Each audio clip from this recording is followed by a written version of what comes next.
Hello everybody, welcome to part one of our two-part mid-season special here on the Telegram Football Insiders. I'm Josh Wallfish, Foster Lander on assignment today, so I'm joined by our lovely sports editor, Jesse Nunnery. Jesse, our first part, we're going to talk the four Big East schools in RMA. We'll start with the Eagles. They have a big test coming up on Friday night against Southampton.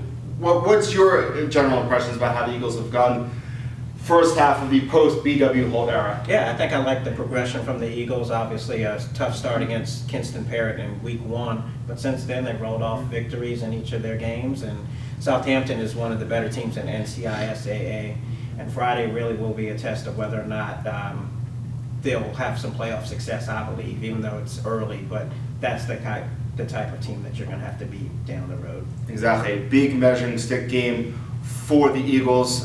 Shifting over to the Big East, we'll kind of start at the bottom and move our way up, starting obviously with Nash Central. They did get their victory. They won for the first time in 2 seasons, but other than that, it's been a lot of the same issues we've seen the past couple of years. Yeah, it's been up and down. One thing Bulldogs fans can cheer for this year are touchdowns, which I'm sure they are glad to see that their team is scoring. I know they've probably at least almost doubled their scoring output from last year and even the year before that, where they probably didn't even score 100 points in either of those seasons. But Chris Lee's team is competing. They probably should have maybe one more victory, if not a possible 2. But their record is what it is. It's 1 in 4 right now. 1 in 5 right now, heading into conference where they can be competitive, but I think they're still working out some kinks, and especially on defense, giving up 77 points the other night.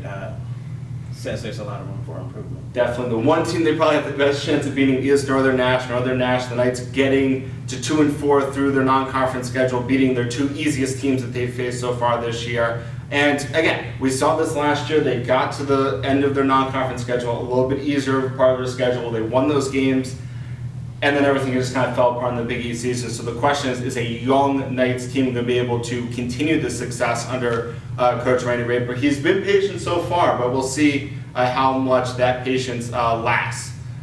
Going to a team that both Foster and I think are the Big East favorites heading into the conference season, that's Rocky Mount High.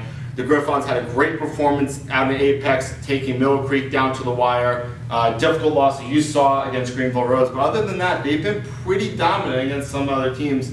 What say you about the Griffons? There's a lot to like about Rocky Mount. Obviously, their star players stand out and lead the way. B.J. Sanders, Sherrod Green, Artavius Richardson, just to name a few.